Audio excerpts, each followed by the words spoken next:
I quit listening to country music. Like, I couldn't hear George Strait or Keith Whitley without crying. And so for years through my college career, I didn't listen to country music. I couldn't anymore. And then my landlord, my buddy, told me about Eric Church and the Sinners Like Me album, and that brought me back to country music. This is Live at the Hall from the Country Music Hall of Fame and Museum. This week, we feature a recent performance from the museum's Ford Theater by singer-songwriter Hannah Dasher. If you hate driving through Atlanta any time of day, if you stand up for freedom, kneel sometimes when you pray. If your accent gets thicker after cocktail number 3, if that's you, you're gonna love me. If you think Eastwood and Sam Elliott have still got it going on, and Alan Jackson should have kept that blonde hair long. If I say play Chattahoochee and you don't disagree, if that's you, you're gonna love me. I'm a bad mama jamma, fresh out of Savannah. My people call me Hannah, H to the down to the D. No, I ain't for everybody, but I don't try to be. If you like the sound of that, you're gonna love me. If you say what you think, but you don't think before you say, if you're more inclined to buy because it's made in the USA, and you think smoking's trashy, but you smoke one when you drink, you don't know it yet, but you're gonna love me. I'm a bad mama jamma, fresh out of Savannah. My people call me Hannah, H to the down to the D. No, I ain't for everybody, but I don't try to be. If you like the sound of that, you're gonna love me.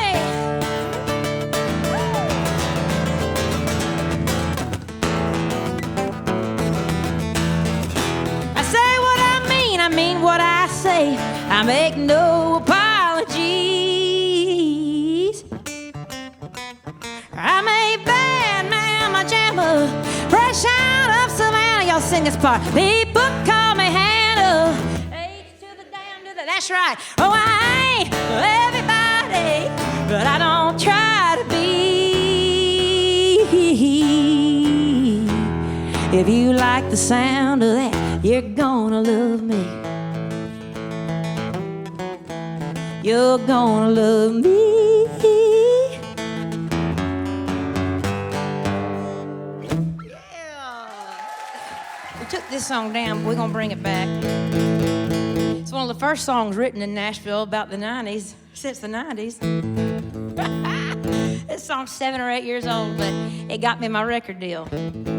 I was seeing some fella down in Athens, Alabama, and anyway, we had a ring picked out and all that good stuff, but he left me for a few of y'all know the story, but some blonde-headed heifer that I always say look kind of like a pug-nosed puppy. And I'm not bitter, because I really think the joke's on him, because she's definitely going to age like her mama, you know.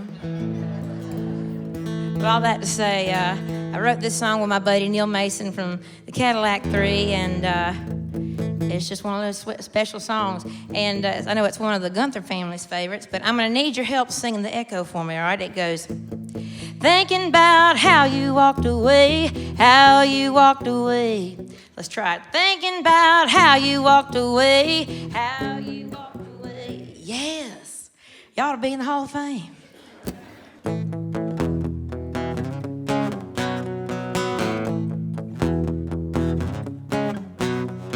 'Cause even an X on my XM radio, every song sounds like the way you let me go. When I think it's bad as it can get, your picture pops up on the internet. If this was a 1990s heartbreak, I'd be up in my room working on a mixtape, walking the floor with my Walkman, thinking about how you walked away. This was a 1990s heartbreak. Wouldn't have to see you out there with your next mistake, talking one landline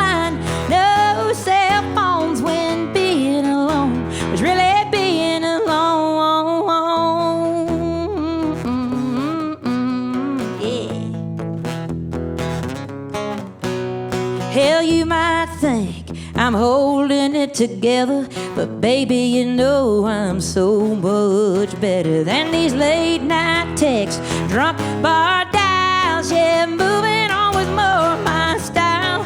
When this was a 1990s heartbreak, I'd be up in my room working on a mixtape, walking the floor with my Walkman, thinking about how you walked away.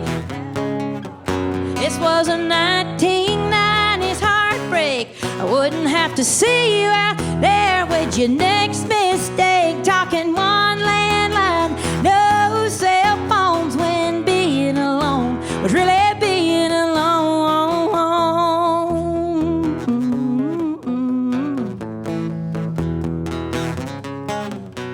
You'd be out of sight, out of mind. What are you doing?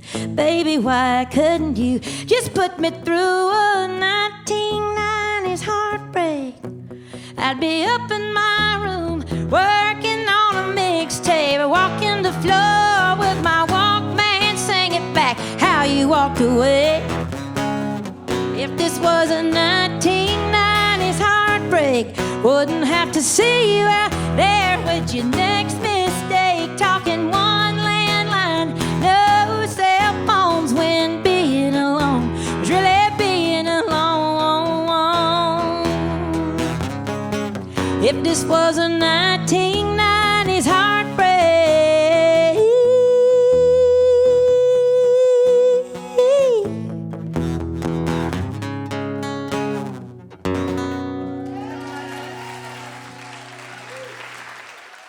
Thank you. My advice would be live. Go to college, get your heart broken a couple times, learn lingos and go to football games and get drunk and hungover and make mistakes and live so that you've got something extra special to write about, and get to know the people around you. Go to the bars and the venues and get to know the bands that are coming through, because you're going to meet some really cool people that when you move up here that you're going to rub shoulders with them again. In college, my parents got a divorce, not to be a Debbie Downer. This gets good, but I quit listening to country music. I couldn't hear George Strait or Keith Whitley without crying, and so for years through my college career, I didn't listen to country music. I couldn't anymore. And then my landlord, my buddy, told me about Eric Church and the Sinners Like Me album, and that brought me back to country music. And I don't like to read books, but I read liner notes, and kids, for those of you that don't know what CDs and cassettes are, it's a packet of paper with pictures on it that comes inside of records. Anyway, but I kept seeing the names like Casey Beathard and Jeremy Spillman, and it's an honor to get to write with these men. And I'm going to play a few that I've written with them. And Jeremy Spillman just kind of found my niche with this guy, and we were sitting at my house, and my house looks like a dress. Anyway, but there's a picture of my daddy's 1984 C10 red Chevrolet with our duck hunting dogs in the back. And and we just got to talking, and I had this idea and for a title, and it was born. I'm gonna shut up. You're gonna hear it next month. We filmed a little video of it at Patsy Cline's house. It's wild.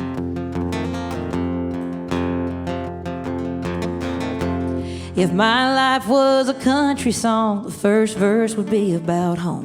Be a neon rainbow, a red C10, and something that rhymes with tractor.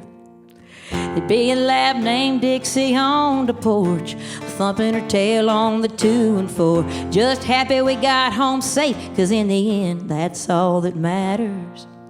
If my life was a country song, it'd sound like 1991, with a fiddle and a steel to let you know the way I feel. It'd be a y'all come back and don't stay gone too long. If my life was a country song.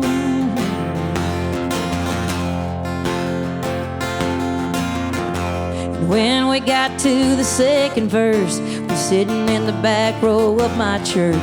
Some of it wouldn't be fit to sing on a Sunday morning. Be a couple of boys that didn't work out, maybe one or two I'm still thinking about. It might break your heart, but you could turn it up. I hope you turn it up loud.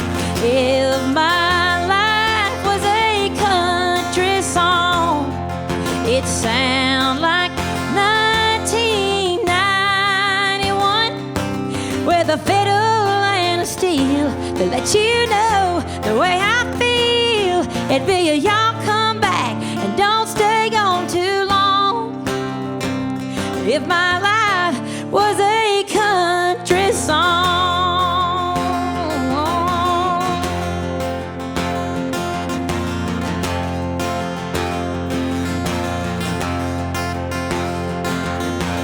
If my life was a country song, it'd sound like 1991. There'd be a fiddle and a steel letting you know the way I feel.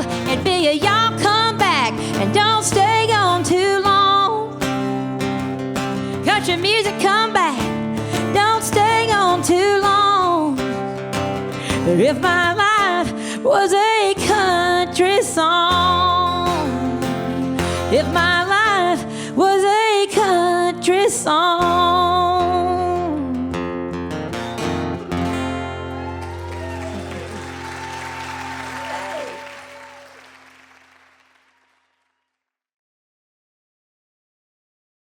Ooh, my dream collaborator that's living, because it was Tom Petty, and then it was, I think Greg Gaume would be great too.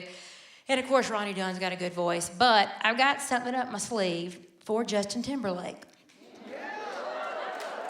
I didn't say it's gonna happen yet, but I got something real cool up my sleeve, and so I hope that does, and I think Snoop Dogg and I ought to cook some recipes together, don't you say? The Tree's a song that I wrote with Brandon Hood and Casey Beathard, woo, future Hall of Famer here, and Casey had just been to the movie theaters, and he'd seen, it was a Kevin Hart movie that I can't remember the name of it, but basically he was talking about how the apple didn't fall from the tree, and he wanted to write a song about how the apples don't fall far from the trees, and I said, well, why don't we shorten that and write a song called The Tree, you know, and we just got to talking about country music, and this was written several years ago, and we were kind of worried about the direction that it was going. We're like, we've got to commercialize some of this rootsy country stuff so that, you know, fans who don't listen to country anymore can jump on board, and so that people who don't listen to country, because I don't know why, you know, we can just pull in all kinds of audiences, because I think everyone, you know, there's great songs, no matter if they're pop, rock, country, it doesn't matter. So does that kind of answer your question? We were venting, though we wrote it in a very politically correct, genuine, kind way.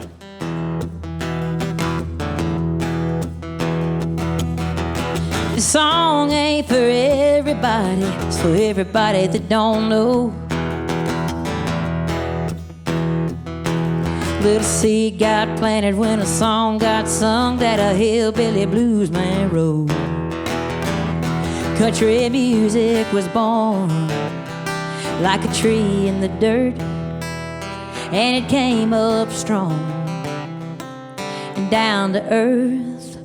It's all about the branches now, everybody been branching now, filling up what's in the ground deep down in Tennessee, yeah. Getting a little too far from the three chords and the truth part of it, forgetting where the roots are is gonna kill the tree.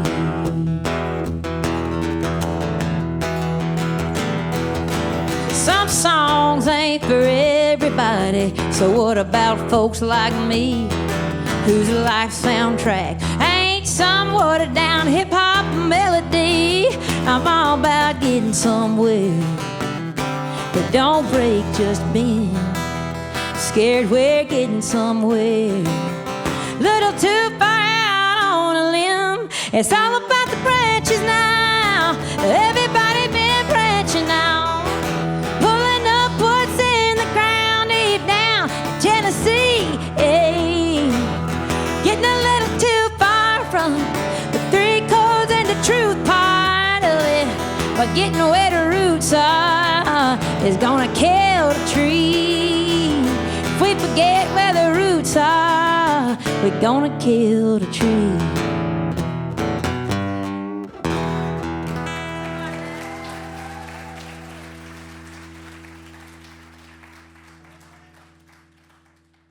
I think absolutely they will, but generally the artists at the top tend to keep the same little small circle around them, and that's kind of why they say you have a better chance of getting struck by lightning than getting a top 5 song on the radio as a songwriter, because the artists kind of tend to keep their own little circle around them. But not me.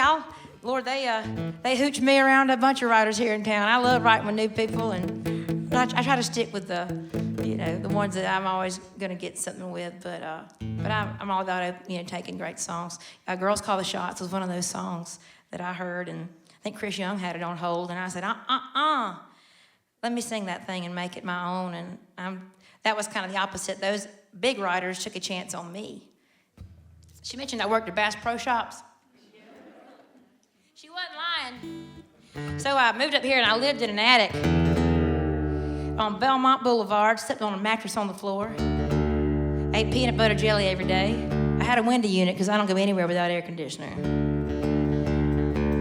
And I got fired for writing songs on the job, but this is an idea I was working on at the time. And anyway, after I signed my publishing deal, Mr. Chris Dubois and Brent Anderson and I wrote this thing, and Brad Paisley cut it, and he let me sing on the record. And rumor has it, he's already released it once, but he's fixing to put it out again. This time it'll buy more hair, hopefully.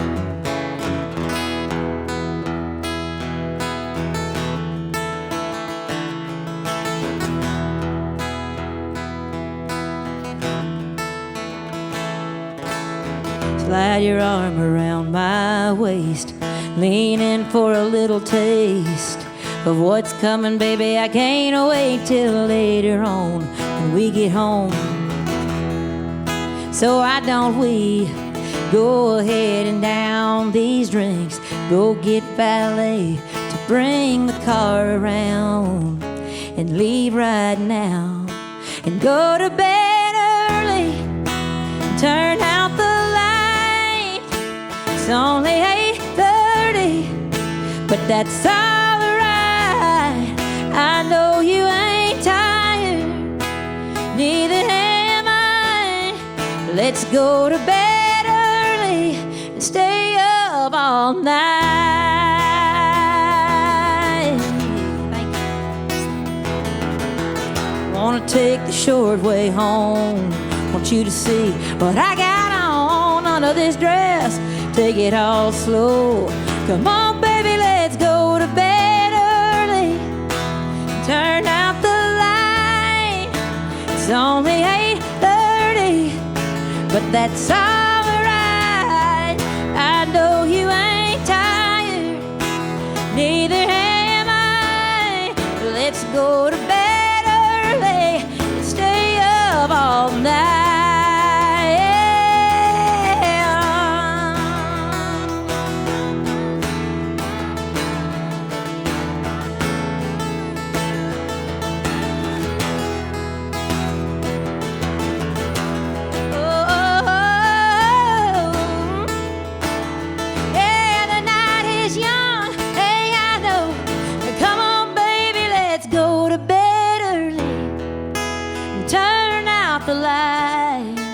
It's only 8:30, but that's alright. Hey, if we hurry, we can take our time. Let's go to bed early and stay up all night. Let's go to bed early and stay up all night. Oh, oh, oh, oh, oh.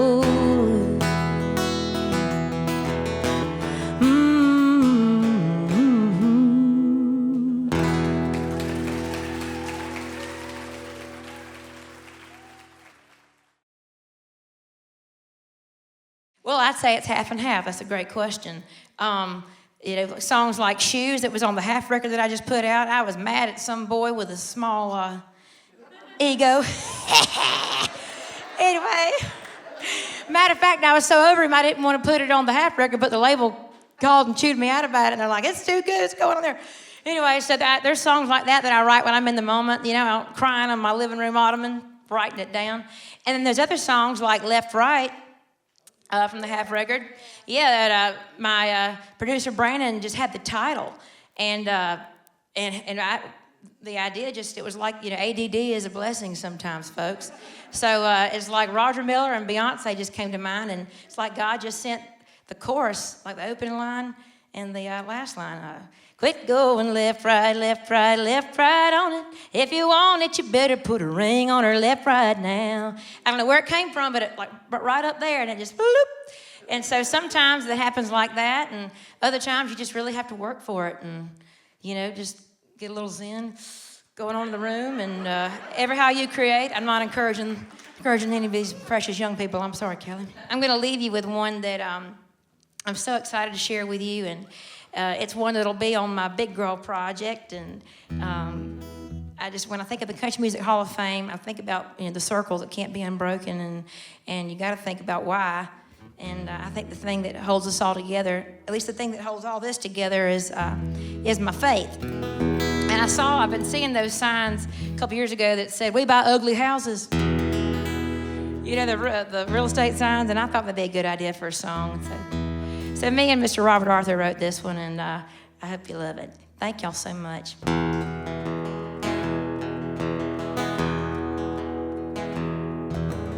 I'm a fixer-upper, need a lot of repairs. Kinda run down and outdated, stuff's thrown everywhere. If you looked in my windows, you probably wanna leave. Think who would wanna live in me? Well, I ain't no fancy castle, got too much junk inside. But if you buy ugly houses, Lord, I'm taking down my for sale sign.